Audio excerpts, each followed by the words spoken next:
Together we achieve victory over heart failure. Hello, I'm Dr. Abid Hussain Bhatt, consultant cardiologist, Ujala group of hospitals Kashipur. और जो आज की बात है वो हम करेंगे जो साइलेंट एपिडेमिक है इंडिया में, हार्ट फेलियर। अब इंडिया में देखा गया है कि जो ज्यादातर हार्ट फेलियर वाले मरीज हैं वो यंग इंडिविजुअल्स आते हैं, जबकि जो विदेशी यूएस यूके में जो पॉपुलेशन ग्रुप है हार्ट फेलियर का वो आते हैं elderly, more than 60 years of age. तो let us break it out कि what is basically heart failure. पहले ही मैं अपने जो सुनने वाले हैं उनको बोलना चाहता हूं कि पैनिक नहीं होना है। हार्ट फेलियर बेसिकली जब भी कोई सुनता है उनको लगता है कि doomsday is just next to them or the death is certain, but that is not true.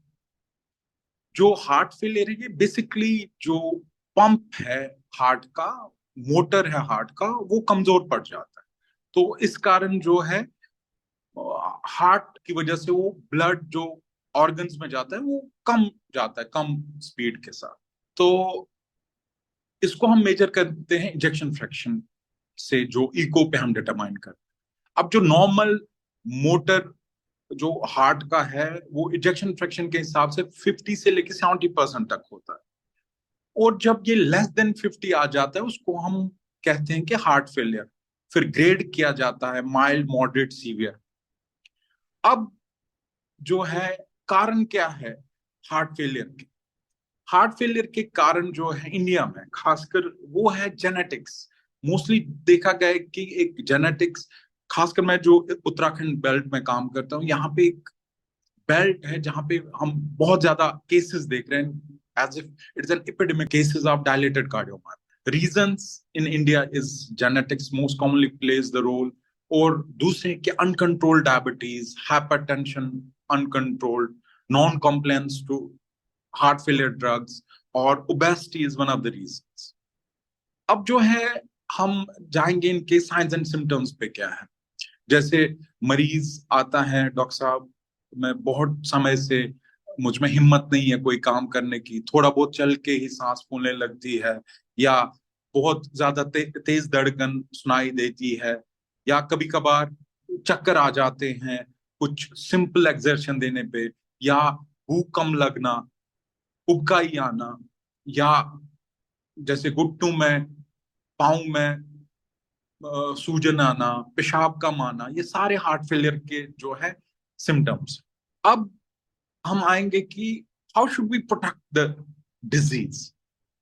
कहा जाता है कि patient education is very important. अगर हम अपने ऐसे ही जो हम पॉडकास्ट अभी कर रहे हैं कि it is one of the mediums to educate the common masses कि साइंस एंड सिम्टम्स जो है हार्ट फेलियर के वो जल्दी पिक करें, लोग इन रूटीन इन्वेस्टिगेशंस के लिए जाएं, और जो है डाइटरी एडजस्टमेंट करें, ज्यादा सॉल्ट इनटेक ना ले, टोबैको कंजप्शन कम करें, अल्कोहल इनटेक कम करें, स्मोकिंग को बंद करें, और जो है स्ट्रेसर्स जो है लाइफ के रूटीन स्ट्रेसर्स उनको कम करें, एक्सरसाइजेस करें, मॉडरेट एक्सरसाइज जो रिकमेंडेड है वो करें। नाउ मुझे पूछा जाता है कि डॉक्टर साहब अब कैसे हम इस हार्ट फेलियर से बच सकते हैं। पहले कि prevention is better than treating the disease, तो उसके लिए तो यही है कि don't have your bad habits, just go for routine exercises, control your diabetes, hypertension. And अब अगर ट्रीटमेंट की बात करें, ट्रीटमेंट तो बहुत अच्छी है, यूनिवर्सल ट्रीटमेंट्स है कि गाइडलाइन डायरेक्टेड मेडिकल ट्रीटमेंट्स है हार्ट फेलियर के लिए, वो हम ले लेंगे।